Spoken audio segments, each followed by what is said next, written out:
Uma boa copy tem uma promessa clara e muito útil. Nem tudo precisa ser a melhor coisa do mundo. Quando as pessoas não querem a melhor coisa do mundo, você tem que acertar, né? Tecnicamente falando, a primeira coisa que você tem que acertar é a promessa que você vai fazer quando começar a escrever. E a promessa surge da coisa da audiência, da coisa do contexto e depois também do que você quer vender de fato, né? Como é que você vai entregar valor em relação a isso. Eu quero entrar numa polêmica em relação à promessa, que é uma coisa que já foi para os dois lados e a gente tem uma opinião que às vezes é contrária da maioria. Não venda furadeira, venda o buraco na parede, venda o quadro bem colocado. Tá errado! Tá errado!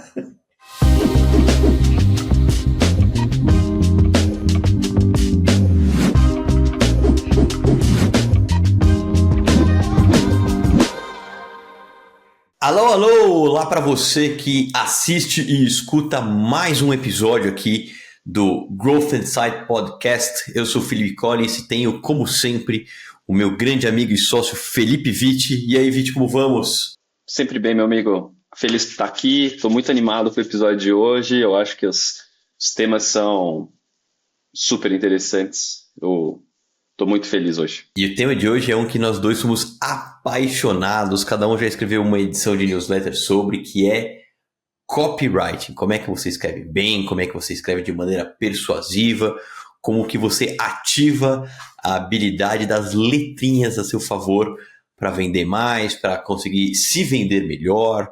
Então aqui copywriting é a grande habilidade que a gente vai abordar na edição, no podcast, no episódio de hoje. E antes da gente começar a falar do como que a gente escreve melhor, como que a gente fala e tem uma consonância mais legal, vamos começar falando de porquê. Viti, por que é importante você ter um copy bom como ferramenta aí no seu arsenal? Vamos responder essa pergunta mudando a pergunta para uma outra coisa. Assim. Por que é importante você ter um time de vendas bom? Cara, para mim é isso, cara. Copy vende, redação vende. É tão simples quanto isso. Se você tiver uma copy bem aplicada com técnica, você vai vender mais. Você vai vender alguma coisa extra. E é isso que você quer no seu dia, na sua empresa. Então, não despreze o poder das palavras, embora, claro, isso seja muito fácil. Boa, eu tenho aqui um porquê adicional que é, além do copy vender, e aí vender significa, num paralelo direto aqui, dinheiro na sua conta, ele vende ideias. Então você consegue convencer as pessoas de algo diferente, você consegue posicionar a tua marca, você consegue ser lembrado com mais facilidade. Então ter um bom copy, ter uma boa redação aqui, usando o nosso bom e velho português, para mim é um grande diferencial de marcas e de pessoas que sabem, tem esse molho, tem esse suco e sabem se posicionar e escrever. Entrando aqui um pouco no lado contrário, quando você tem um copy ruim, quando você tem uma redação ruim, você está basicamente apostando contra o teu dinheiro. Você vai converter menos, você vai convencer menos, você vai ser menos lembrado, você vai ser mais genérico, você vai, em muitos casos, levar o teu comprador em potencial para o teu concorrente, que ele quer comprar aquilo que você oferece, você não conseguiu se vender bem, muito pelo contrário, e aí ele olha para o lado e compra do lado, especialmente numa sociedade que a batalha pela atenção das pessoas está tão acirrada, você precisa aparecer ou stand out de alguma maneira, e aí eu não tenho nenhuma maneira melhor do que se destacar criativamente, do que se destacar com copy, né? Cara, e aí eu quero trazer um ponto, empilhar em cima do que você acabou de falar, porque você falou isso. As pessoas que estão escutando agora, elas vão dizer: ai, mas isso é muito óbvio, eu sei disso. Todas as pessoas do planeta sabem disso. Que uma copy boa é feita para vender mais, uma copy ruim vai prejudicar as tuas vendas. Então por que a gente está falando isso? Porque tem uma coisa que vai permear toda essa conversa assim. A maioria das pessoas é incapaz de escrever ou identificar uma boa copy. Sabe por quê? Porque todo mundo acha que sabe escrever bem. E aqui a gente tem dois problemas. Polêmica. Não, aqui tem dois problemas. Primeiro, porque escrever bem é diferente de redação publicitária, de redação. Porque o copywriter nada mais é do que um redator. Então, essas são as duas diferenças. Se você sabe escrever bem, se você sabe escrever um livro, se você já escreveu um livro, se você escreveu uma história, um poema, que seja, isso não faz de você um bom copywriter. Pronto. Segundo, se você escreve bem, e de fato, né, esse é o problema. O segundo problema é, a maioria das pessoas acha que escreve bem, mas sabe apenas escrever. Não comete erros de caligrafia, sabe usar pontuações. E é isso é totalmente diferente. Gramaticalmente correto, entretanto, não tem uma persuasão, não tem um convencimento, é verdade. Então, tem meio que 4 níveis, ou 4 tipos, né? As pessoas que sabem escrever muito mal, as pessoas que sabem escrever gramaticalmente correto, as pessoas que escrevem semanticamente bem, né? Nesse caso do livro que eu falei, e tem toda a parte de venda, né? O copywriter para conversão para venda, que é outra parada totalmente diferente. Então, você pode ser bom em alguma dessas e ruim nas outras. E esse é o grande problema. As pessoas não sabem o que é copywriting, pensam um CEO, um diretor de alguma coisa, às vezes um gerente, até mesmo de marketing, sabe, que entende o conceito, mas ele, eu sei escrever bem. Não necessariamente ele vai criar uma copy persuasiva. Eu tenho 2 comentários sobre o que você colocou, que é, você mencionou os 4 níveis, né? Não sei escrever gramaticalmente correto, eu sei as regras do português, passei no ensino médio ali e consigo concatenar ideias com algum esforço.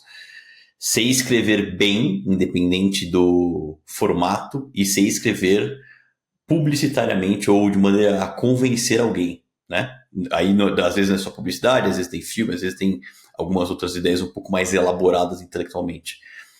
Se você vai do 2 para o 3, que é sei escrever para sei escrever bem, e aí eu tô falando de Slack, tô falando de e-mail, tô falando de relatório da campanha que você fez, em termos de carreira, você já vai dar um baita salto. Honestamente, tem um diferencial grande aqui de quem sabe escrever bem, modo geral, de quem não sabe o que está fazendo direito. O tipo de comunicação muda muito.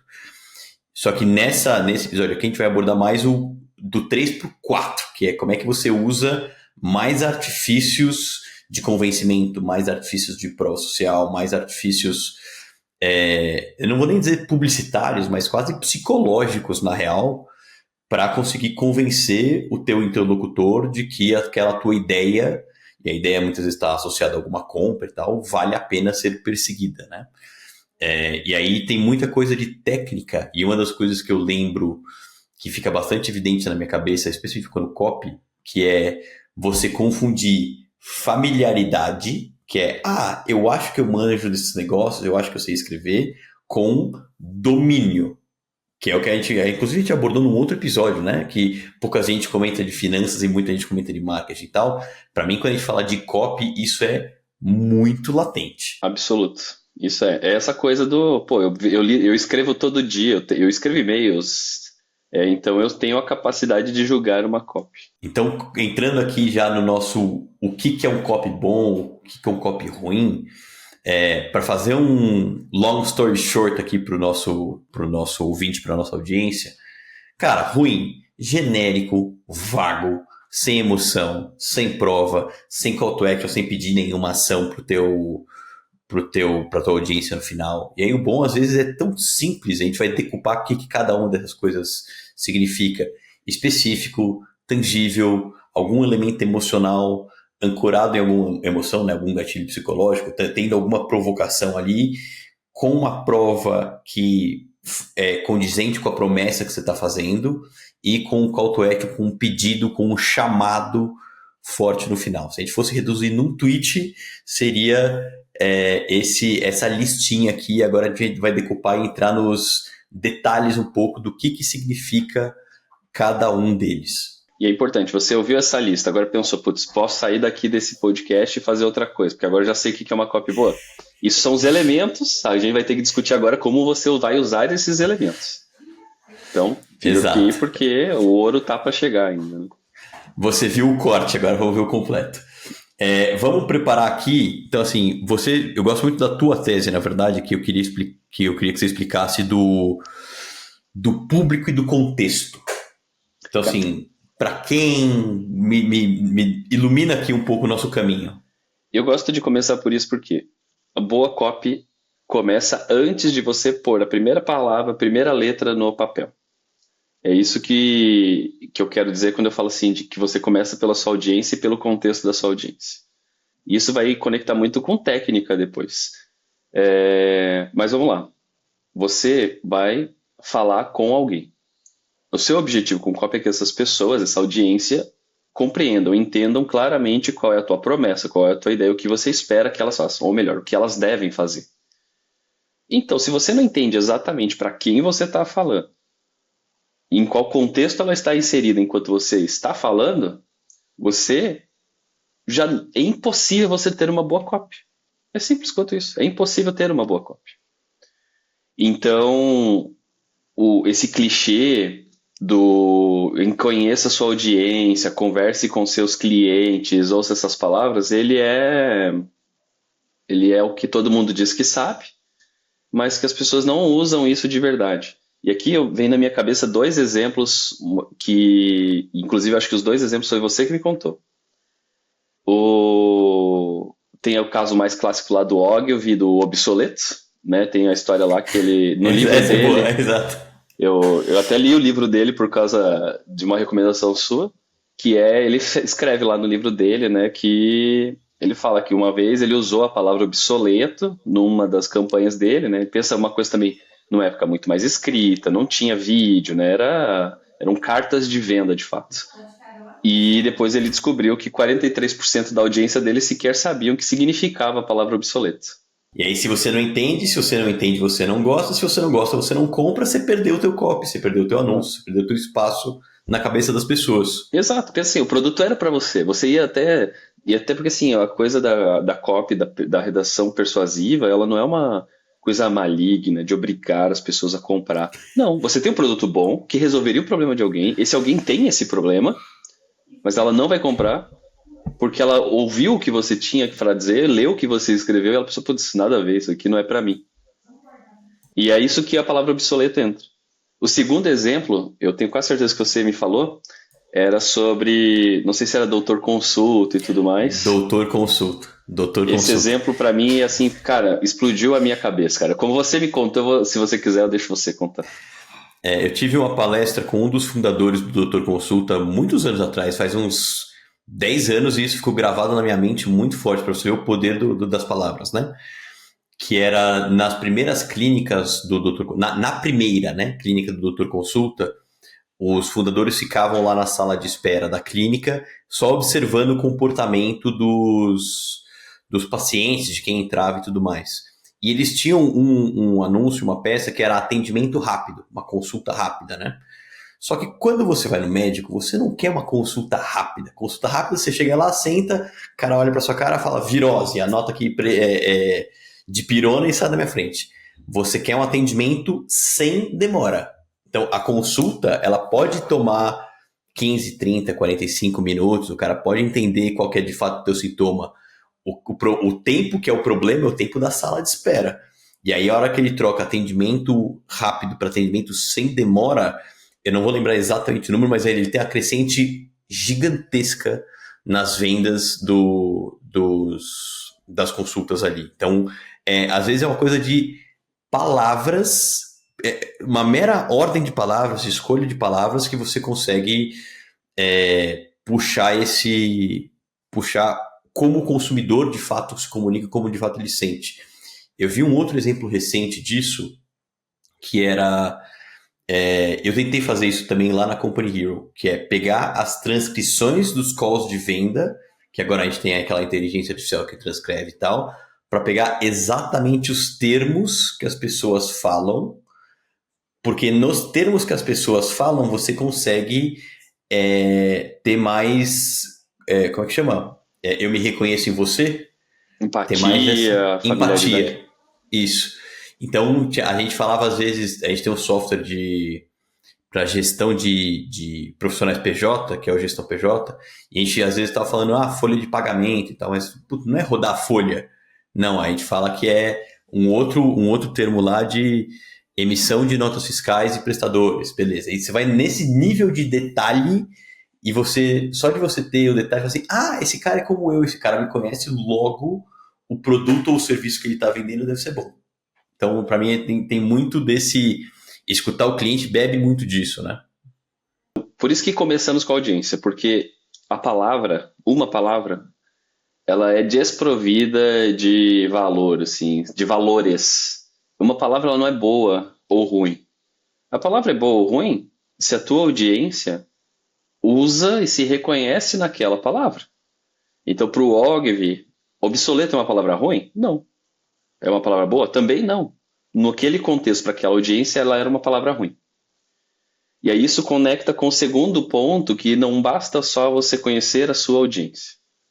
Você precisa observar o contexto onde ela está inserida para que essa comunicação funcione de fato. Para que ou se ela funcione, não só apenas funcione, mas funcione mais. Né? Porque uma comunicação, às vezes, ela pode estar bem, mas no contexto certo ela performa ainda melhor. Então, o ponto de partida para mim é esse, porque no contexto, o que é contexto?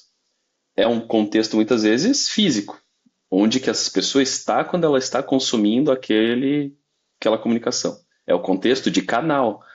Ela está consumindo aquilo no Instagram, numa palestra, no ponto de ônibus. E também é um contexto de necessidade.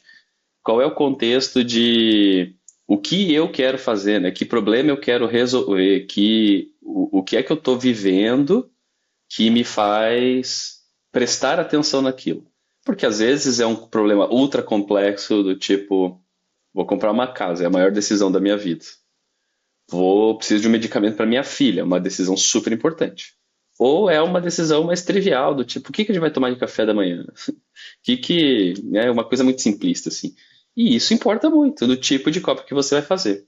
Eu tenho um exemplo de contexto, que é de mídia out of home, e eu lembro também, aconteceu faz muitos anos, e eu lembro até hoje porque ficou muito na minha cabeça, que era quando você está no trabalho, no escritório, 12:15, você entra no elevador para descer, para almoçar. Qual que é a primeira pergunta que vem ali, você e seus comparsas? Assim, e aí, vamos onde? E aí você começa a listar os suspeitos de sempre ali, aquele quilão, aquele sei lá o que e tal. E aí você fica de olho naquela telinha do elevador, que é viciante, que você olha ali, beleza. Olhou ali, tinha assim, temaki, faltou um temacão, falei, ok. Aí você vai pro manejo de objeções. Temaki, R$19. Fala, temaki grande, R$19. Beleza, né? Tá terminando o mês, o vale refeição, aquela coisa. Temaki, R$19 é aqui do lado. Tinha endereço e era 2 quarteirões. Falei, matou. Eu não preciso andar, vai ser barato. E temaki é um negócio que eu quero comer. E a gente foi lá, era um mercadinho Irota. E tinha lá uma moça na frente falando, vocês vieram de onde? Onde é que vocês viram? Tal, para fazer a validação de que mídia que tinha visto. Mas pensa que foi... não foi o temaki mais gostoso que você vai comer, o incrível temaki das galáxias. Não, foi temaki, R$19, é aqui do lado. Matou, é ali que a gente vai. E aqui tem um gancho que a gente vai falar mais para frente, mas o valor dessa coisa, da audiência e tudo mais, está na promessa. Uma boa copy tem uma promessa clara e muito útil. Nem tudo precisa ser a melhor coisa do mundo. Quando as pessoas não querem a melhor coisa do mundo, você tem que acertar, né? Tecnicamente falando, a primeira coisa que você tem que acertar é a promessa que você vai fazer quando começar a escrever. E a promessa surge da coisa da audiência, da coisa do contexto e depois também do que você quer vender de fato, né? Como é que você vai entregar valor em relação a isso. Eu quero entrar numa polêmica em relação à promessa, que é uma coisa que já foi para os dois lados e a gente tem uma opinião que às vezes é contrária da maioria. Que é, não venda a furadeira, venda o buraco na parede, venda o quadro bem colocado. Uhum. Tá errado! Tá muito errado, eu concordo. Tá muito errado. E por outro lado, tem a galera que leva isso ao extremo e fala assim: 18 mil rotações por minuto, bateria que dura não sei o que lá. Também não tá certo. Então tem dois extremos. Um que é extremamente feature-centric, que são aquelas coisas que só o teu time de produto se importa. O consumidor não dá a mínima. E tem o outro que, e aqui acho que é o mais polêmico, porque muitos dos gurus chegaram a falar isso, a gente já escutou muito como em palestras, em grandes eventos, isso que lá, vendo jobs to be done e tudo mais, que é você vender um buraco na parede, e isso gera uma linha de copy que não faz o menor sentido. Que aí você vê aqueles headlines de site, aumente sua receita, gere ROI, e aí você fala assim, tá bom, mas que diabo que você faz? Aí você vê, é uma IA que transcreve reunião, ou é um Exato. CRM. Não, cara! E todo tá mundo errado. comete esse erro, sabe? Você, pequenininho. Cara, eu tava eu tava no site do Slack esses tempos e tava lá, tipo, alguma coisa sobre aumentar vendas, tá ligado? Porra. Sério, ninguém nunca no planeta pensou. Eu preciso vender mais, tá na hora de contratar o Slack. Exato. Vamos fazer a campanha de Natal? Não, pessoal. Acho que é melhor contratar o Slack agora. Não existe esse tipo Exato. Então, assim, eu vi no LinkedIn esses dias, nossa, o ClickUp acabou de matar o Trello, não sei o quê, porque daí tinha um anúncio que dizia assim, Trello é apenas um Kanban. O ClickUp era um Project Powerhouse. Que porra quer dizer isso, sabe? Tipo, ninguém Exato. nunca acordou um dia e pensou, nossa, eu preciso implementar na minha empresa um Project Powerhouse aqui, porque as coisas não estão muito bem gerenciadas e organizadas. Então é muito legal, né? Powerhouse é uma palavra forte, é gostoso de falar, Vai mas. ficar ótimo no PPT interno. Exato. Mas ele não serve como copy, alguma coisa assim, né? Eu tenho um exemplo clássico que eu gosto, que é o um dos primeiros iPods. Para os jovens de plantão, iPod é o iPhone que não era telefone, tá? E aí ele tinha 5 gigas ou alguma coisa assim de espaço, e a gente baixava as músicas, não existia Spotify, tá bom, jovens? A gente baixava as músicas em sites duvidosos ou menos duvidosos e colocava nesse armazenador de músicas. E aí o iPod tinha 5 gigabytes de tamanho, o que não quer dizer nada se anunciasse 5 gigabytes de tamanho. E você ir só pelo benefício, que é escute as músicas que você quiser, onde você quiser, também não quer dizer nada. Também, você desligar o rádio, também você escuta uma música. E aí ele entrou com 1000 músicas no seu bolso, que é meio que a capacidade que ele dá, tem a ver com o feature técnico, mas tem a ver com o caso de uso, que é um negócio mais específico. E aí eu acho que tem ouro. Essa campanha foi multipremiada 500 milhões de vezes, né? Então, dá para você usar como um bom paralelo. Essa coisa do 5 GB, da 1000 músicas, da capacidade, por que ela é poderosa? Porque ela está no intermediário entre a feature, que é uma coisa assim, 5 GB, super técnica. Nesse caso, às vezes as pessoas nem sabem o que significa, né? 5 GB parece bastante. Mas eu, como leigo, não sei como que isso é útil. E aí alguém lança um de 6 GB e parece que o teu produto ficou ruim agora. E do outro lado tem a coisa do benefício que ele é super intangível. Ouça onde quiser, música em qualquer lugar. Pô, mas um monte de coisa faz isso. Se eu pegar um Discman, botar um CD dentro e sair com meu fone de ouvido pela rua, eu escuto músicas onde eu quiser.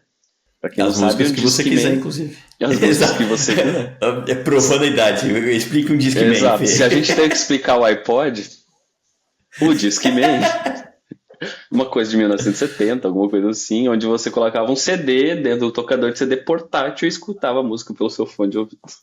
Discman não é 70 não, cara. A gente é velho, mas não é tanto. Não Discman é sei, 90. não, Por 90, favor. 90. Eu Por tive o meu favor. Discman, mas é que ele deve ter sido inventado há muito tempo.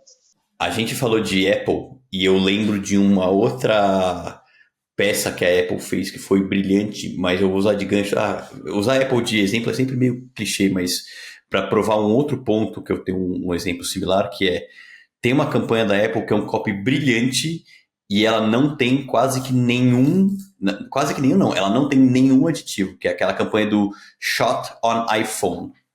Eles pegaram, eles compraram mídia outdoor, mídia revista e tal, tudo que é muito visual, botava uma baita foto, uma foto incrível, uma foto linda, e a única legenda era: tiramos essa foto com iPhone, ou shot on iPhone. Então, assim, você consegue, é copy puro, e usa pouquíssimas palavras. Isso me lembra uma campanha, aquela campanha B2B das mais premiadas e que mais gerou resultado que eu me recordo, assim, nesse século, praticamente, que é a campanha da Volvo, de 2006 ou 2007, coisa do tipo, onde também não tem quase nenhuma palavra e é só uma música meio instrumental, meio clássica, meio Enya, assim, uma pegada meio Enya, dois caminhões se separando, só que em cima dos caminhões tem o Van Damme pleno abrindo um espacate. E aí era uma campanha para comentar de como a precisão da redução de tração e do piloto automático dos caminhões da Volvo eram boas. E além de comunicar, obviamente, essa feature, né, dos caminhões, deu uma bombada na marca da Volvo que foi inacreditável. Eu lembro, na época eu trabalhava no próprio marca, o veículo de propaganda e marketing, eu cheguei a entrevistar os diretores de criação de uma agência sueca, que foi a agência que fez esse filme e tal, e aí na mesa com eles e com os diretores da Volvo, eles tinham acabado de ganhar Cannes, eles tinham acabado de ganhar premiações assim, eles falaram assim, cara, legal ganhar premiação com o Volvo, que é super B2B e tal, para caminhão, mas o que importa foi que o resultado de vendas de caminhões de recall de marca futuro com esse negócio do Van Damme foi inacreditável. E é exemplo de copy, porque é um roteiro de vídeo, que envolve uma redação publicitária, que praticamente não usa palavras para comunicar o que precisa. E aí também, de novo, volta ao ponto original, que é o contexto ao qual o consumidor está inserido. Às vezes você vai precisar só gritar pão de queijo quentinho aqui do lado, às vezes você vai precisar entender que ele está procurando um pouco mais de robustez, um pouco mais de técnica. Então, você saber onde que o consumidor está, inclusive mentalmente, pode fazer uma diferença bem grande aqui no retorno do teu copy, né? Sem a pretensão assim de comparar com Apple, Volvo, nada disso, mas trazendo um exemplo até do nosso contexto, da nossa realidade um pouco mais próximo, né? E eu tenho muito orgulho da campanha que a gente criou do cartão de comer no Assoalho. Ótima campanha. Cara, era um vídeo que era relativamente muito simples, né? A lógica, a nossa promessa era, enquanto os outros vales, refeição, alimentação, são vales de comida, porque só tem VR e VA, o nosso cartão ele tem múltiplos benefícios ali dentro. Então você pode usar num posto de gasolina, numa loja de, sei lá, comprar uma cadeira, pagar sua conta, várias coisas assim. Então a gente concebeu essa campanha do Vale de Comer. E a gente fez literalmente um cartão de comer da concorrência. E eu gostava do vídeo porque ele só tinha uma frase. Era uma entrada e alguém perguntava assim, num posto de gasolina, aceita esse cartão? E aí depois tinha uma coisa meio inesperada das pessoas comendo o cartão. Mas por que que eu gosto muito disso e por que que eu estou usando isso de exemplo, assim? Porque é contexto. Todo mundo que tem um vale-refeição já fez essa pergunta quando chegou no restaurante, alguma coisa assim.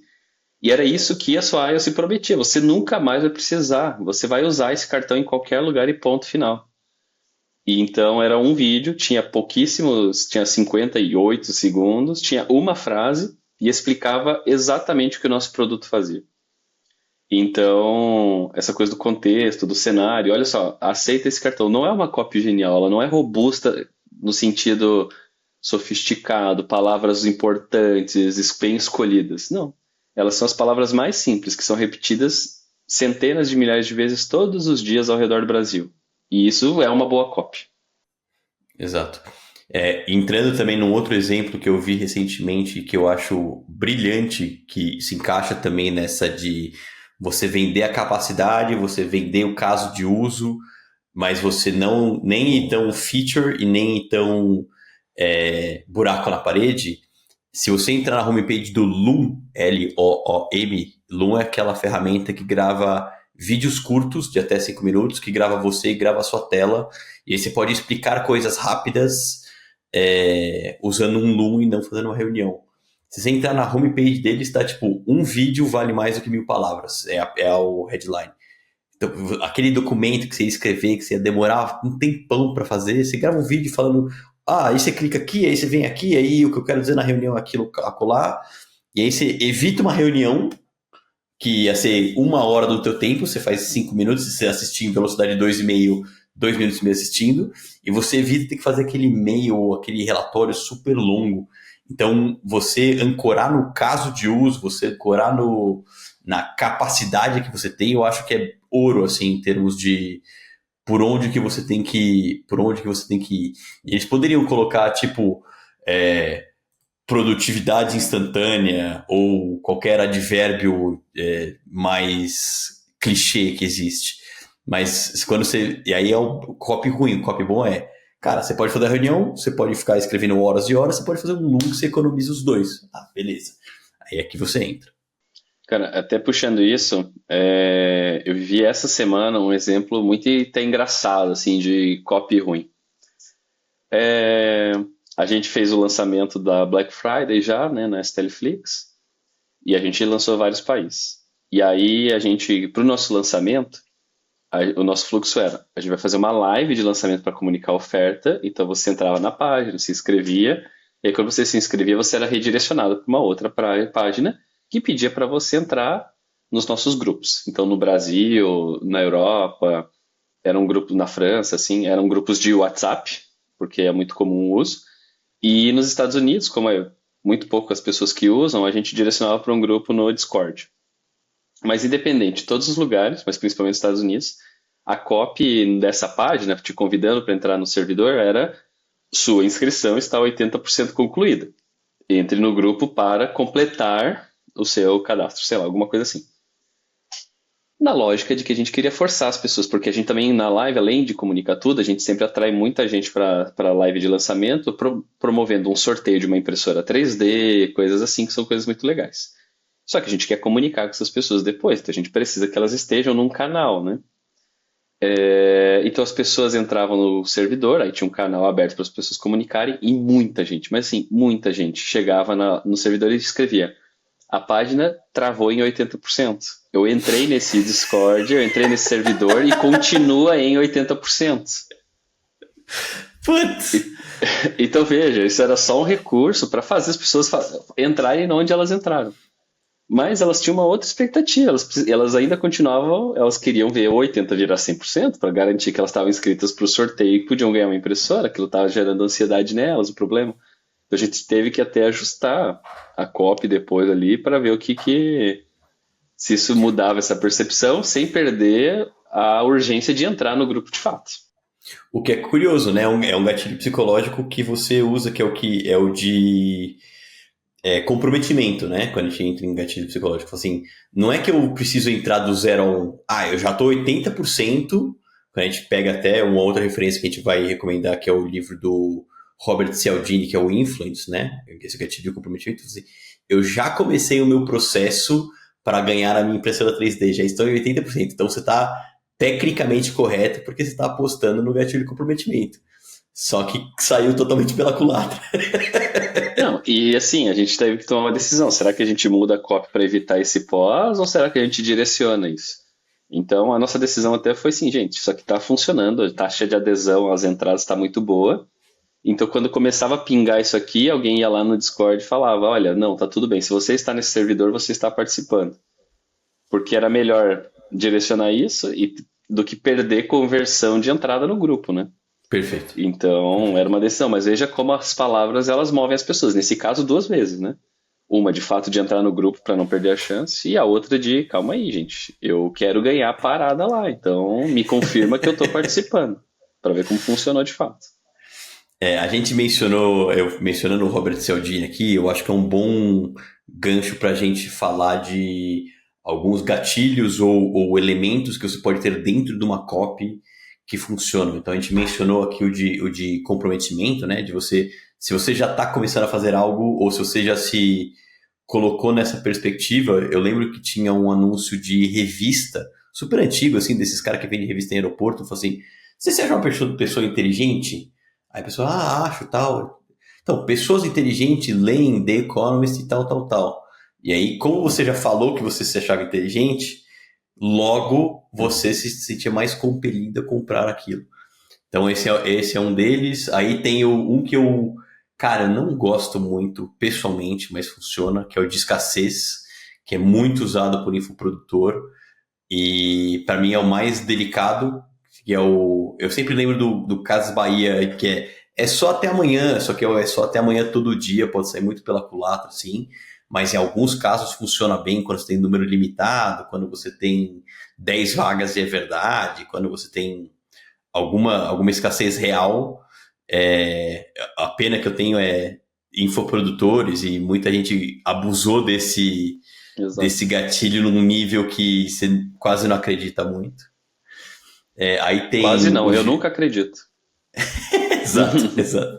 Últimas peças aí que o cara tá com o estoque cheio. Tem urgência, né? Que também é uma forma de gatilho de escassez, mas por tempo. Que aí você pensa até quando você entra naqueles sites de comprar passagem, hotel, que tem. Ó, essa oferta dura 32 minutos e 15 segundos e tem outras 147 pessoas olhando. Tudo isso é de propósito para fazer você entrar. Mas tem alguns que eu acho mais legais, assim, especialmente para o universo de boa parte dos nossos ouvintes e da nossa audiência, que são B2B, né? Que são autoridade, prova social e reciprocidade. Então, autoridade por que quando você vai numa loja de colchão, o cara tá de jaleco? Ele não é médico, mas ele é um gatilho de autoridade que ele empresta do jaleco para falar da tua coluna colchão, e ele vende mais colchão, né? Mas quando você faz isso de maneira genuína, tende a ter um bom efeito. E prova social, também genuíno, eu acho que tem um bom efeito. Avaliação no G2, no Capterra, no Reclame Aqui, estrelinhas no Google, é, 9 a cada 10 dentistas, enfim, tem muitas alternativas aqui que fortalecem o teu argumento. Você tem algum exemplo desses assim que você lembra de primeira, algum que você gosta mais? Menos o gatilho em si, um específico que eu gosto de usar, o que eu gosto de discutir quando a gente entra nessa seara é a nossa abordagem aos gatilhos. Porque como o Cialdini trouxe muito elemento isolado do gatilho, de o que você pode usar, a gente, conforme o tempo foi passando e a gente foi aplicando isso, a gente transformou isso muito num, não sei explicar, mas num checklist, num plug and play. Então a gente Uhum. olha para uma Uma cópia, tem que ter isso, formulinha isso, tipo isso. É, Bhaskara. É. e aí foi o que a gente criou, sabe? Então as pessoas começam assim, a oferta é só até amanhã, só tem 10 vagas, 150 pessoas estão olhando, eu sou a maior autoridade do mercado, olha os meus depoimentos, e aí tipo eu meio que empilha um monte de coisa para explorar, porque assim, os gatilhos eles são esses atalhos, né? Esses Uhum. gatilhos comportamentais. Mas não, na verdade, é uma lista de técnicas que você vai poder aplicar ou não dentro da tua oferta, da tua cópia, alguma coisa assim. Tanto que o que a gente estava falando antes, de que a gente não acredita no gatilho de escassez, por exemplo, não é um problema do gatilho de escassez. É um problema do gatilho de reputação. Uhum. O infoprodutor, as pessoas, nem vou botar infoprodutor aqui, que isso está dando polêmica, né? Mas as pessoas, no geral, elas têm um problema de reputação. Todo mundo Sim. vende 10 vagas e todo mundo mente sobre esse assunto. Então todo mundo agora tem a reputação de mentiroso na questão da escassez. Então o problema não é o gatilho de escassez, é outro. Então veja como É cada o um desses uso, né? gatilhos é conectado. Você precisa trabalhar outras coisas, às vezes até fora da copy. Então a beleza para mim é muito isso. É menos. Eu acho que no começo o gatilho era a melhor palavra que existia para explicar o conceito. Hoje eu acho que já ficou uma palavra ruim, assim, porque ela tem Sim. muito esse senso imediatista, muito esse senso de disparar o comportamento e tal. Então acho que precisa retomar mais a questão disso como técnica ao produzir uma copy. Esse é o meu Ficou grande meio batido, né? Ficou take, meio. assim. Né? É, isso aí. E aí, quando a gente fala de promessa, ou de promessa não, de técnicas, na verdade, tem aqueles 4 P's, tem os 4 P's de marketing, tem os 4 P's de copy, que é promessa, picture, que é você desenhar como é que se parece a solução, prova e o push, que é o call to action. Promessa é, eu acho que você deveria, eu consigo fazer tal coisa. O picture é você se imaginar, e aí aqui tem uma coisa que eu estava vendo recentemente, um podcast do Harry Dry, que é o cara do marketingexamples.com, no podcast do Dave Perel, que é o do On Writing Well, não. É um cara que é especialista em escrita. E a gente vai colocar as notas aqui, que é tipo 1 hora e 16 minutos de aula de copy, muito bom. E aí ele tava listando e pegando, inclusive mostrando frases e palavras as quais ele falava, sei lá, 10 palavras na sequência e você precisava como contar as que você lembrava. Você só lembra daquilo que você consegue visualizar. Então as palavras eram tipo incrível, leopardo, jacaré, azul, tarará, tarará, tarará. Você lembra do que você enxerga. E o ser humano precisa tangibilizar as coisas.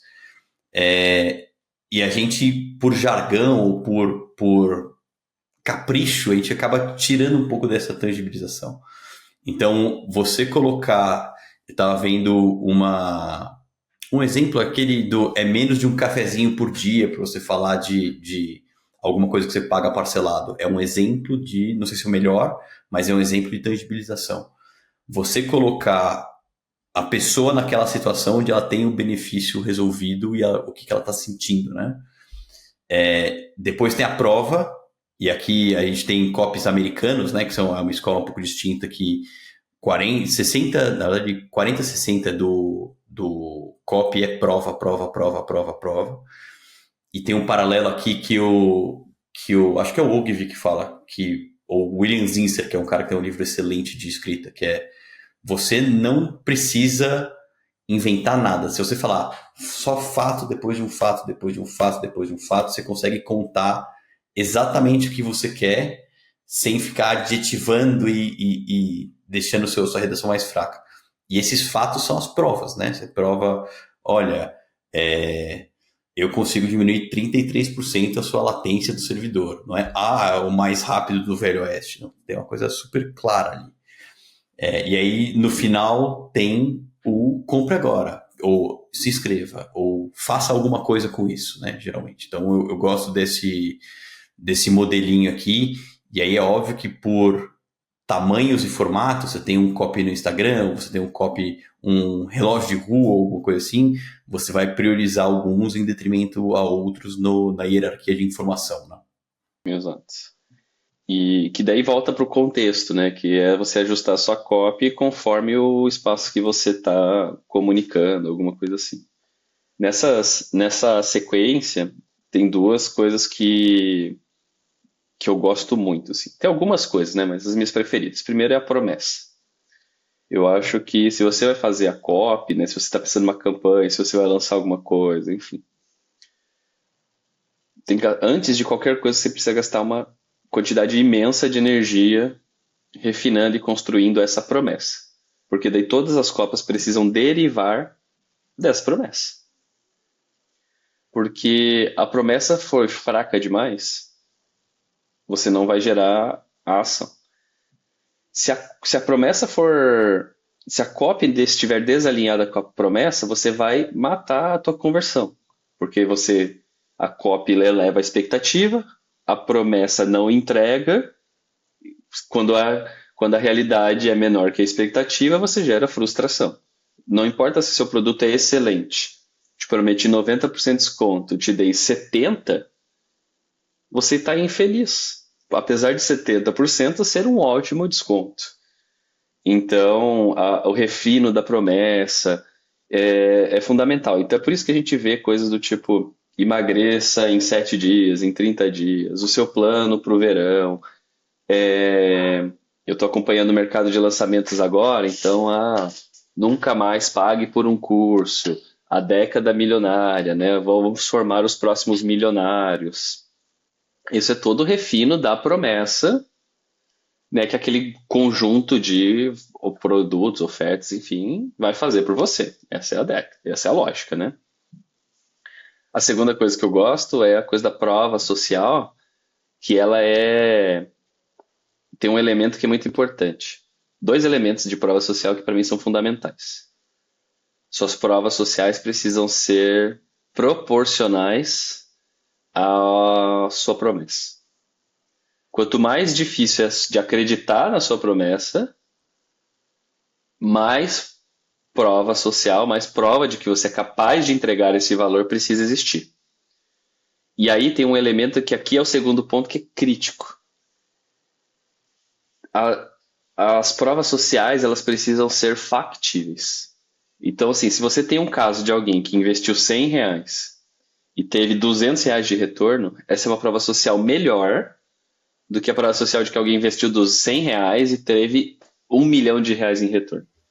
Que foi o caso Empíricos Betina, investir R$ 1.000 e Esse agora sou tipo de milionário. coisa. Perfeito. Exatamente. Por quê? Porque parece mentira, porque é intangível e pode ser verdade, mas as pessoas olham para aquilo com desconfiança. Assim, é uma proposta tão boa, isso é tão bom para ser verdade, que deve ser mentira. É esmola Então, demais e o santo desconfia, né? exato. Então, assim, a sua prova social tem que soar como uma barganha. É uma coisa muito boa pelo preço. Se ele soa muito desproporcional, para os dois lados, você tem um problema. Então, existe um sweet spot ali. Você tem que mostrar mais prova social do que o valor gerado, mas você não pode extrapolar isso, porque isso se torna, assim, inverídico, né? O problema é esse. Então, acho que Eu meus vi takes são um, aqui. eu vi um caso recente de um SaaS, eu não me recordo o nome do software, que ele prometia no site dele, ele falava assim, 5 estrelas de avaliação no Google, e aí tinha lá um texto pequeno, mais de 6.000 avaliações com 5 estrelas no Google, o que é verdade. Só que quando você entrava no Google, eles tinham 10.000 avaliações e não 6.000, e a nota deles era 3,4, 3,2, alguma coisa assim. Então, assim, ele era verdade que ele tinha 6.000 avaliações nota 5, só que ele, sei lá, ignorei, olhei para outro Uhum. lado das outras 4.000 avaliações nota 0 e 1. Exato. É o Fica muito caso cuidado clássico nisso. demais. É o caso clássico do. Qual a diferença entre 100% carne bovina e carne 100% bovina? Quando você É fala cem por verdade. cento carne bovina, é totalmente carne. Se você fala carne 100% bovina, você está dizendo que a carne que você usa é de boi, mas não necessariamente tem apenas carne. Exato, Então, é um bom exemplo. essas coisas são delicadas. Você precisa pensar o que você quer comunicar e o quanto isso afeta a sua reputação depois, essas coisas assim. Mas é um exemplo de uma cópia inteligente, de fato. Uhum. Sabe? Explorar um elemento, às vezes, complicado da sua marca, do seu produto e reverter isso. Eu lembro Nesse. até, ontem eu vi um caso engraçado que novamente o iPod, eu lembro que a Apple ela deu uma leve piorada no shuffle, no tocar música de forma aleatória no iPod. Uhum. Porque às vezes, por ser totalmente aleatório, ele tocava a próxima música. E aí quando o iPod tocava a próxima música, as pessoas achavam que o shuffle não funcionava direito. Então eles deram uma pioradinha no shuffle de forma assim, é totalmente aleatório, mas exceto nunca toque a próxima música. Exato. Essa de você. Assim, vamos falar a verdade. Mesmo falando só fatos, você pode manipular a verdade para ela contar o que você quiser. Além desse exemplo do software, eu lembro de uma campanha também super premiada da Folha de São Paulo, que começava com uma imagem bem fechadinha assim, preto e branco, e aí começava com coisa tipo, este líder de governo melhorou a economia em 300%, foi reconhecido pelo seu país como um ativista dos direitos humanos, foi reeleito com mais de 90% dos votos, e falava assim, dava mais 5 exemplos de como esse cara era bom, e aí quando a imagem fazia zoom out, era o Hitler. Aí o mote da campanha é: você pode falar mentiras contando um monte de verdades, né? E para mim esse é um paralelo poderosíssimo com o que a gente pode fazer manipulando ou mexendo com as informações. E aí você pode, como redator, você pode usar isso para o bem ou usar isso para o mal. Então você pode usar desde falsa causa-consequência, então 100% das pessoas que tomam água morrem, logo, né? Quanto fazer uma linha lógica aqui que faça sentido pro teu produto. Mudando um pouco a marcha aqui, eu queria entrar dentro de um texto, dentro de um copy, porque aqui é provavelmente onde eu passo mais raiva. E eu passo raiva com... Eu tenho ciricutico com coisas genéricas. Eu tenho a fama entre colegas de trabalho atuais e históricos de ser jeitoso nas minhas edições. Então eu entro nos Google Docs da vida e comento, às vezes é texto bunda, isso aqui não tem nada a ver e tal, porque me bate no emocional. Você vê uma coisa que está escrito assim, solução inovadora e disruptiva. Você fala assim, que é isso, cara? Que isso quer dizer? Um método revolucionário, que é, assim, a gente chama de pavão, né? Que são palavras bonitas, pomposas, que não querem dizer nada, ou de quando tem muito advérbio, quando tem muito adjetivo, estudos comprovam, transformamos muitas vidas, cara. Me dá muita aflição. Eu gosto de Essas ser... hipérboles, elas são muito ruins, né? Porque, convenhamos, poucas coisas de fato revolucionam o mundo, poucas coisas são revolucionárias. E sempre eu tenho isso como uma regra, assim, eu olho para uma copy e ela tem hipérboles, ela é uma copy ruim. Ela é Pronto. fraca, Ela exato. precisa ser refeita. Muito adjetivado, muito advérbio, muito gerúndio me mata muito. Estaremos com aquele e-mail de resposta do formulário. Nosso time estará entrando em contato em breve. Não, cara, não tá errado. Estará entrando em contato, não. Vamos te ligar em breve. Quando que é em breve? É daqui a 5 minutos ou daqui a 6 meses? Em até 24 horas úteis. Ah, que alívio, beleza. Eu sei o que esperar. Tá bom, ótimo. Então, acho que você ser específico é um superpoder. Ah, temos muitos clientes com essa solução. Muitos quanto? 847 clientes em 2 meses. Ah, beleza. Então, eu acho que aqui são muitos. Solução completa. Que completo para quem? Tem torradeira junto? Ele faz meu imposto de renda? O que quer dizer, né? Então, eu tenho muito ciricutico com coisas que são pouco específicas e com coisas que são muito adjetivas, assim, é bom, é ruim, é simples, é bonito. Eu acho que isso acaba sendo um pouco de preguiça de redator. E obviamente que não é, o cara é um preguiçoso. Tá pensando outra coisa, ou não tem um ferramental, não escutou esse podcast ainda, ou não. Putz, falta alguma coisa ali, mas muitas vezes é tipo, tô fazendo porque eu tô fazendo, eu preciso entregar toque de caixa aqui, falta um carinho do seu olhar e entender como que eu vou, que sequência de palavras que eu vou colocar, ou como é que eu vou comunicar o que eu acredito que deve ser colocado, né? Outro que me pega muito, além do gerúndio, é voz passiva. É tipo, este relatório está sendo analisado. Não analisei o relatório. Eu fiz. Vamos ser direto, vamos ser mais... É uma das brigas que eu compro. Já comprei com aluno, já comprei com o redator que trabalha comigo, já comprei... o relatório foi finalizado pela equipe. O relatório não faz nada, a equipe finalizou o relatório. Então, tem pequenas coisas assim que vão empobrecendo um texto, né? Tipo, comprovado cientificamente.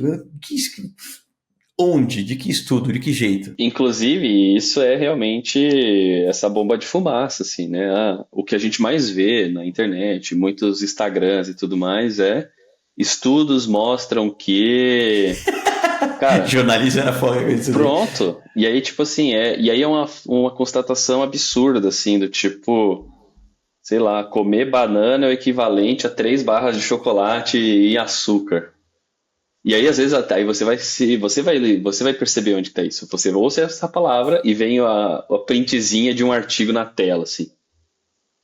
Se você se der o luxo de ler o artigo, você vai ver que não é essa a parada da conclusão, tá ligado? Mas é É. essa coisa de, não, se eu soltar a comunicação certa, botar o estudo na tela, eu tô certo, né? E ao mesmo tempo tô te chamando de burro porque eu acredito que você que me acompanha não vai ler o que eu estou falando e por isso eu posso falar qualquer coisa. O que em muitos casos é verdade, só que, pô, não vamos subestimar nem a inteligência nem a falta de um público, né?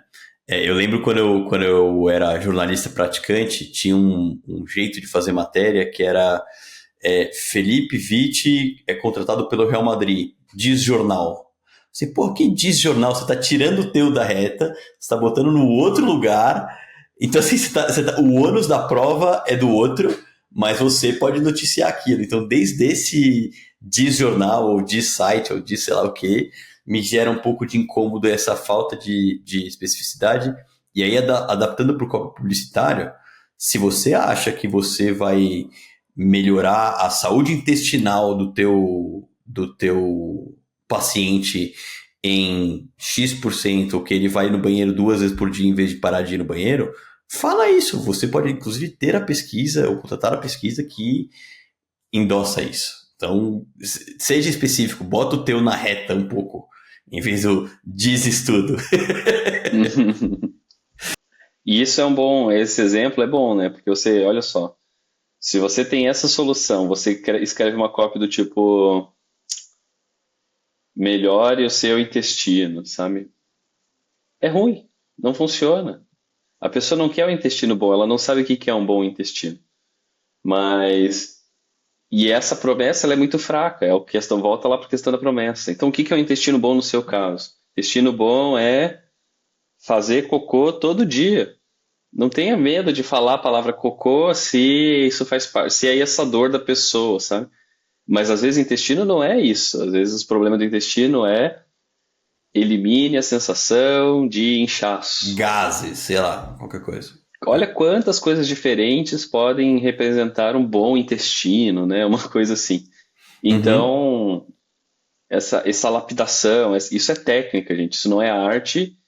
É um pouco de bom gosto, sim, mas o bom gosto ele também é construído a partir de experiência, a partir de técnica, a partir de estudo, a partir da vivência, de fato. Esses fatores eles são importantes. Não acredito que você tenha bom gosto só porque você é uma pessoa inteligente, só porque você sabe ler, você sabe escrever e você está nesse mercado há muito tempo. Sua opinião tem sim um lugar por causa da sua experiência, mas tecnicamente falando, a opinião ela vai ser mais importante, né? Ela vai levar o que você fala em consideração e vai construir esse material. Então, tome cuidado com esse elemento. Esse é o grande problema da copy, que a gente começou falando por isso, mas depois de tanta técnica trazendo exemplos, mostrando os elementos que precisam ser construídos, ainda assim esse bom senso, essa opinião, ela vai ficar no caminho de tudo isso, né? Você falando da opinião me trouxe. Eu queria entrar no processo de criação, né? De processo de criação de copy e como é que a gente faz, como é que a gente recomenda fazer e tudo mais. Mas antes da gente entrar no processo de criação, eu acho que vale um paralelo com, é a minha opinião e etc. E eu acho que as pessoas, modo geral, ou boa parte dos que se propõem a serem redatores, etc., uma das falhas é falta de repertório. Tem aquela você é o que você come, em termos de informação e estilo de texto e linguística e paralelos mentais, etc., você também é o que você come. E aí você vê publicitários, redatores assim, que usam adblocker no YouTube, ou que não leem publicidade, ou que não leem coisas que não são de publicidade. Quando, na verdade, tem um redator que é acho que é Segundo Empíricos, né? Porque o Roberto Altenhofen fala, eu consumo muita informação, eu tenho várias ideias, e em algum momento as ideias que estão soltas no meu cérebro, elas fazem sexo, e aí sai uma coisa boa. Assim, você precisa consumir um volume grande de repertório e informação para conseguir fazer esses paralelos. E às vezes é um paralelo próximo, tipo, vi um anúncio com essa característica, eu vou fazer um negócio similar. Às vezes é um paralelo muito distante que você pega porque você consumiu aquele tipo de conteúdo.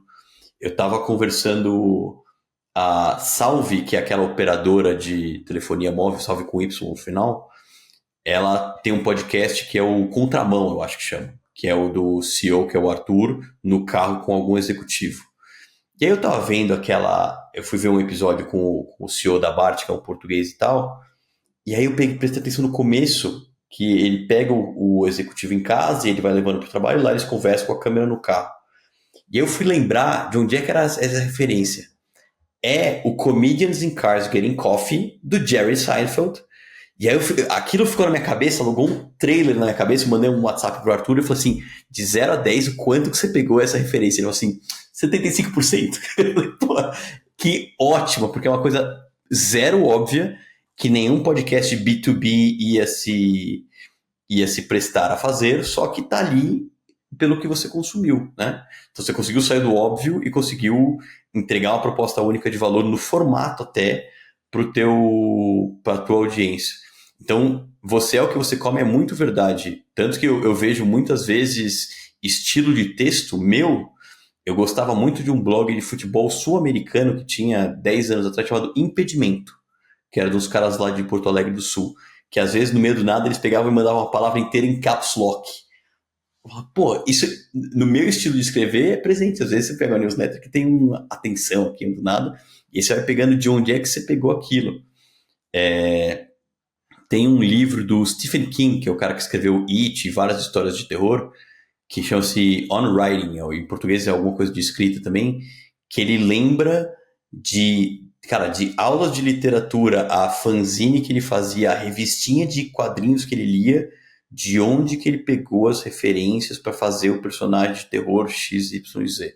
Então, você é o que você consome 100%. Assim. Se você só consome conteúdo de um estilo, seu estilo vai ser igual àquele. Se você só faz TikTok, Reels, etc., seu estilo vai refletir aquilo que você consome. Então, primeira coisa antes de a gente entrar no processo aqui, cuidado com a sua dieta de conteúdo e de informação, porque faz diferença sim. E assim, isso não é só para copy, né? Isso é para todas as coisas. Mas como você tem uma coisa produtiva, você tem um output muito claro, essa coisa da referência ela tem ainda mais valor, né? Ela tem essa coisa de conectar os pontos para a copy acaba sendo ainda mais importante. Boa. Eu lembro de uma campanha da Alice que a gente fez quando estava lá, que era com o plano de saúde da Alice, sem plano de saúde da Alice, como é que ficava o RH e como é que ficava o beneficiário, né? A vida por trás, a pessoa por trás. E a estrutura da campanha era de antes e depois. Que tinha uma campanha do Airbnb de alguns anos anteriores, que era quando você fica no hotel e quando você ficou no Airbnb. E aí, não foi ipsis literis, né? Mas a gente falou assim, cara, essa estrutura, antes e depois, com alguma diferenciação em cima, ela é muito poderosa, podemos usá-la no nosso arsenal aqui. Isso, referência, de novo. Então, vale imergir nisso. Vamos entrar no processo de criar copy? Eu queria primeiro escutar o teu processo, de como é que você faz. A gente já falou de pesquisar público, a gente já falou de pegar as palavras-chave e pegar um bom briefing, vamos falar assim. E daí? Sentei, vou escrever. Agora a gente tem o inteligência artificial. Tem o clichê que é com o advento da inteligência artificial. Me dá um pouco de como é que é o teu processo de escrita e refinamento e etc. Eu não acho que eu tenho um processo assim super estruturado, no tipo, siga isso daqui e esse é o meu passo a passo. Talvez seja um problema e talvez a minha copywriter lá, ela tem um processo que vocês estão esperando ouvir. Mas o que eu gosto, assim, bem prático mesmo, o que eu gosto de pensar. Primeiro, muita clareza sobre a promessa. De novo, eu sei que a gente já falou disso, mas o que a gente vai prometer nesse momento com esse enxoval de anúncios, com esse enxoval de copy. Essa coisa da promessa, ela precisa ser muito clara e muito absoluta.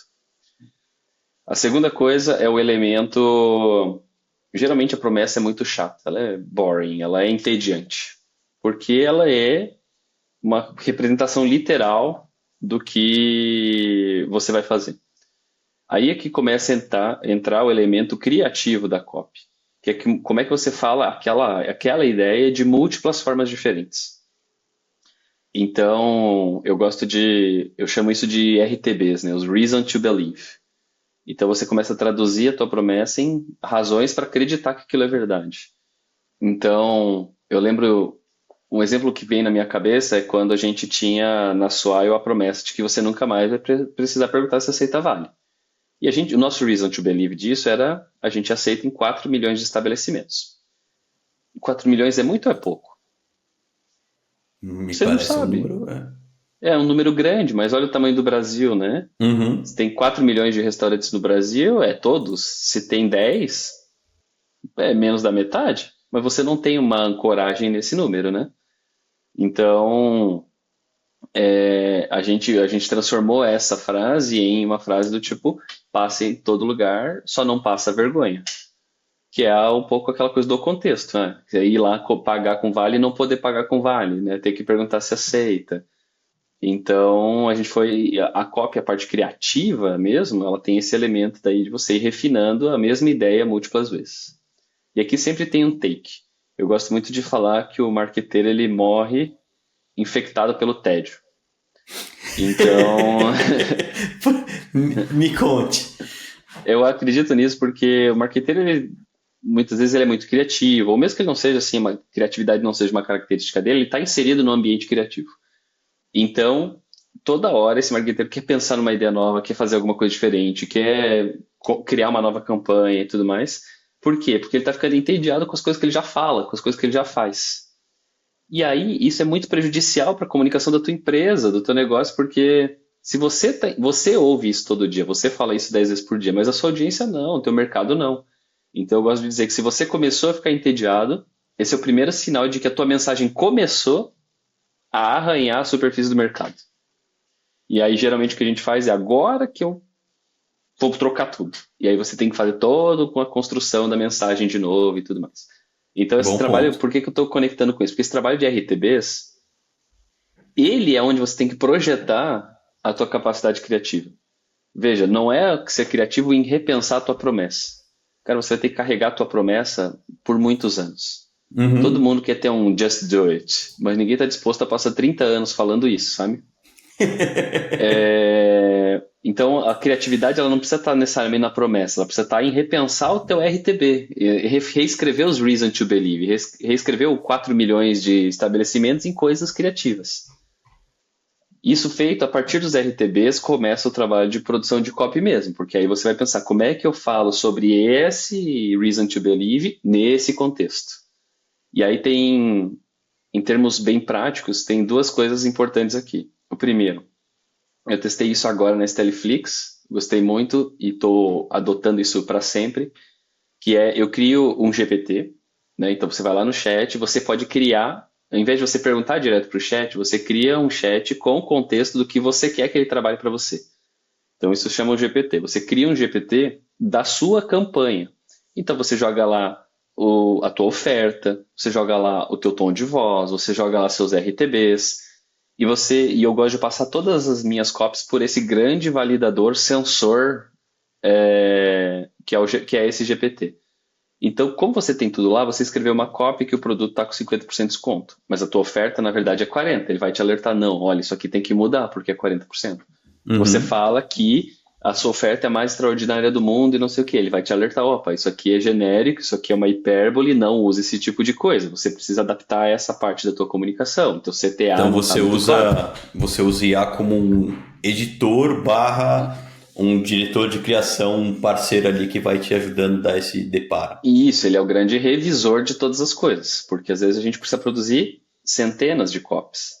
E aí a gente vai ficando sem combustível para produzir depois de 30, Uhum. 40, 50. E aí as copies vão ficando ruins.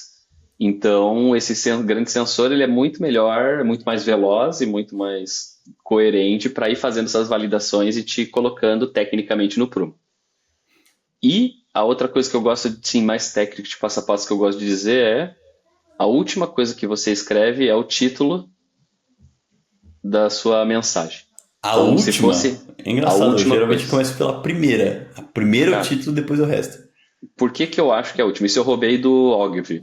Hum, O Ogilvy diz que o seu título, se você tem R$ 1, quando você escreveu o seu título, você já gastou 80 centavos. concordo. E isso é verdade para a época dele, e isso é verdade para a internet, onde as pessoas Mais não forte leem, ainda. É. as pessoas escaneiam telas. Então elas não leem conteúdo, elas escaneiam telas. Então se você tem um site, você tem uma headline, uma sub-headline, você tem só uma headline. As pessoas não leem as Uhum. sub-headlines. Geralmente é onde você bota a explicação do seu produto. Diz o cara Então, que escreve uma newsletter que demora 25 minutos para ler, né? exato. Mas aí que tá. E aí, a última coisa que eu escrevo da news é o título. Por quê? Porque depois que você escreveu a copy, Você refinou tanto aquilo, você reforçou tanto, você ajustou ali, que É agora verdade. você tem o contexto necessário para escrever o título. O título é o hook. Então, o título de algo escrito é o título. O título de um Reels é o hook, é os primeiros 3 segundos do seu vídeo. Sim. Então, se você não tem todo o contexto do que deriva a partir dali, porque você tem o briefing inicial, você tem o roteiro inicial, mas ele não vai ser o roteiro final. Então, você primeiro faz o produto inteiro e depois você escreve o título, que é a coisa mais importante. Então, 80 centavos do seu real são o título. Eu escrevo ele por último, porque ele precisa genuinamente representar toda aquela copy, todo aquele conteúdo, todo aquele material. Então, tá vendo que eu não tenho um coisa como se eu for escrever uma copy, como é que eu trabalho? Mas eu tenho esse processo que funciona, que tem esses grandes milestones, esses blocos que são as minhas prioridades. E a última coisa que eu diria é: você vai vencer, né, esse processo se você escrever muito. Aqui não Sim. tem a coisa de work smart versus work hard, sabe? Essas paradas assim. Aqui não, Zero. aqui é trabalho bruto. Se Ora você quer ter bunda uma cadeira. boa. Isso, se você quer ter uma boa headline, se você quer ter uma boa promessa, se você quer uma boa RTB, uma boa chamada, uma boa copy, qualquer coisa assim, você vai precisar pegar aquela ideia e você vai precisar escrever 10, 20, 30, 50 versões daquela ideia. Não tem uma Lapidar parada palavra de a palavra. isso, eu vou usar IA para ser mais produtivo, como eu falei aqui que eu uso, mas você precisa ter 30 versões da mesma coisa para chegar numa versão boa. Então aqui não tem uma coisa de, eu vou criar um processo, vou fazer três e isso vai dar certo. Não vai. Eu gosto muito do paralelo de texto, de copy de texto publicitário, de texto para conversão, com stand-up comedy, que é o cara vai palavra por palavra daquela piada, onde é que ele coloca o setup, que é a parte que você conta o contexto da piada, onde é que você coloca o punchline, que é onde entra a subversão, de que momento, qual que é a sequência de palavras, qual que é a pausa certa para respirar entre cada um dos momentos. Então, assim, o processo de criação de texto, de criação de copy read é quase artesanal nessa maneira, assim, de lapidar e lapidar e lapidar. E aí o Seinfeld, que é um dos grandes comediantes de stand-up, ele fala: eu sento e escrevo 3 horas por dia, todo dia. E ele faz ainda com papel e caneta, o bloquinho amarelo dele lá. Então, assim, não adianta você achar que você é mais genial do que todo mundo, que você vai conseguir usar IA para fazer. IA vai reproduzir palavras que fazem sentido na frente de outras palavras. Muitas vezes é o que já foi feito.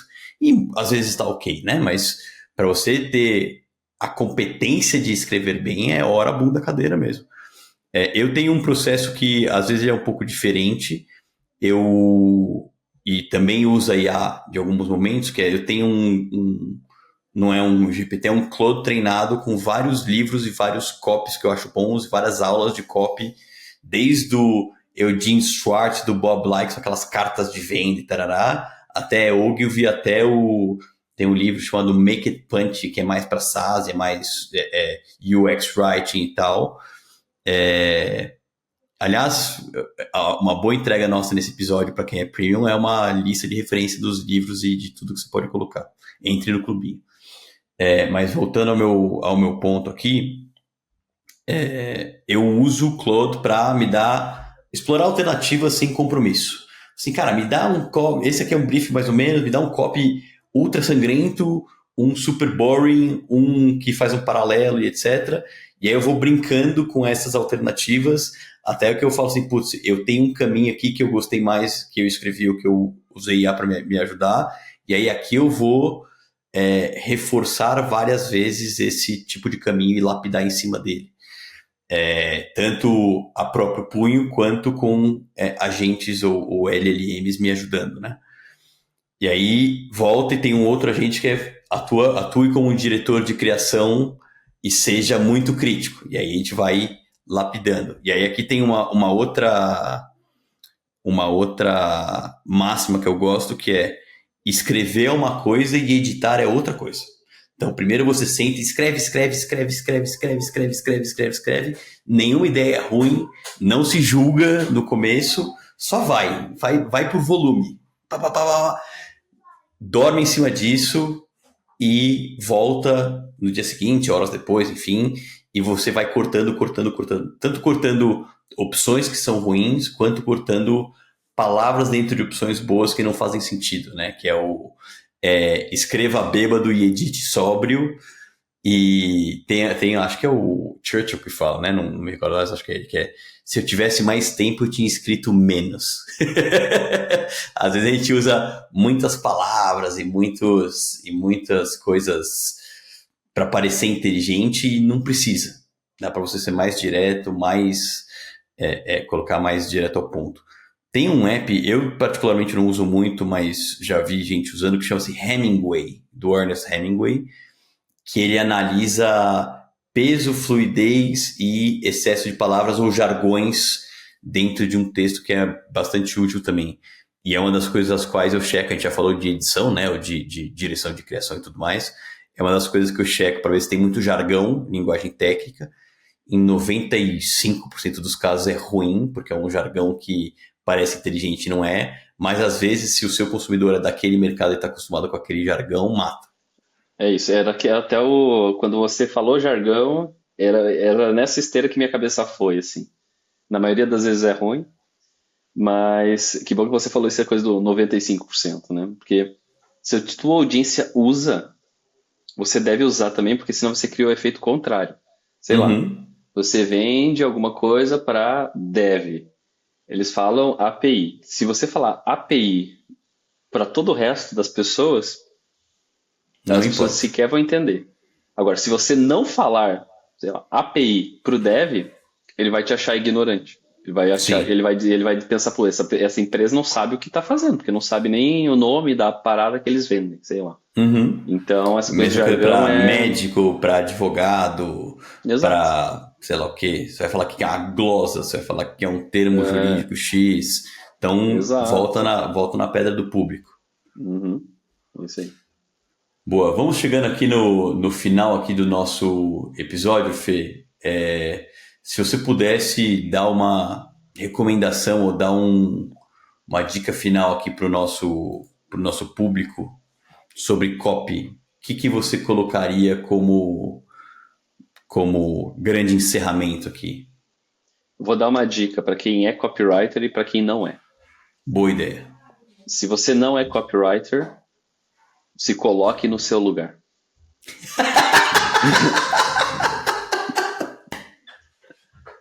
Se recolha a sua ignorância, reconheça a sua insignificância e entenda que escrever é tão técnico quanto codar. Quantas vezes você foi no ombro do seu desenvolvedor e falou que aquela linha de código, se você não é, né, técnico, era boa ou ruim? Eu sei que é zero. Mas quantas vezes você interferiu ativamente, profundamente, numa copy? Esse paralelo ele só não é perfeito porque você não sabe nada de código, mas você ainda sabe escrever, né? Então isso te dá um leve direito de colocar a sua opinião. Mas trabalhe esse elemento, o seu papel dentro da construção de copies persuasivas, com esse sentido, com eu tenho uma opinião a dar, eu tenho um ponto de vista a contribuir que deve ser levado em consideração. Se você não é tecnicamente competente, se você não sabe, se você, não é que se você acha que sabe, mas se você nunca estudou, se você nunca treinou, se você nunca escreveu as copies, Você não tem transforme o referência teu ponto de guardada de. vista como uma opinião e não como que deveria ser feito. A minha dica para os copywriters, por outro lado, tá muito na esteira do que muito, cara, esse episódio inteiro tá cheio de coisas boas, eu acho, para esse público, para quem quer ficar bom em copy ou para quem já escreve. Mas para mim é a parte da. O que eu vou escolher, cara? Vou escolher a origem da copy como o meu ponto mais importante. Antes de botar a primeira palavra no papel, tenha uma clareza absoluta sobre o que você quer vender. Qual é a sua promessa, quem é essa audiência e qual é o contexto. Sem isso, não adianta. Você pode ser muito, muito, muito bom. Você é um copywriter excepcional, entregou milhões de reais em vendas a partir das suas cartas de venda na empresa que você está. Você trocou de empresa, você trocou de produto, de contexto e de audiência. Você perdeu, né, assim, entre aspas mesmo, mas você perdeu 50% das tuas habilidades do dia para a noite. A boa notícia é que você pode recuperar isso, não é que você perdeu absolutamente, você não tem mais, você esqueceu, mas metade da tua capacidade virou só referência, virou experiência e não é mais útil. Você tem um monte, o que quer dizer? Você tem um monte de coisa nova para aprender. Você tem que aprender tudo de novo sobre o teu produto, tua audiência e teu contexto. Então, você sai na frente por causa da tua experiência, mas você precisa reconhecer o cenário novo e como isso piora a tua capacidade de escrever. E você precisa recuperar isso quando você muda de cenário. Boa, eu vou em consonância aqui e eu acho que você precisa ter amor à técnica, né? Amor à técnica de escrever e de lapidar. Isso vai desde como você alimenta o teu cérebro com as ideias, a dieta de informação e de contexto que você tem, quanto, de se divertir com o processo de escrever, de trocar palavra, de pegar feedback de alguém, de não deixar que a tua ideia morra por feedbacks excessivos ou em comitê que vai transformar tudo em sorvete de baunilha. Tipo, cara, se a ideia ela é spike, ela é apimentada, ela tem alguma coisa polêmica ali que é distintiva, não deixa o mar de aprovações interminável matar. Tenta justificar um pouco melhor, mas eu acho que o grosso da coisa é se apaixonar pelo processo de ler e escrever e pegar feedback com a técnica, né? Então acho que para mim é o mais divertido.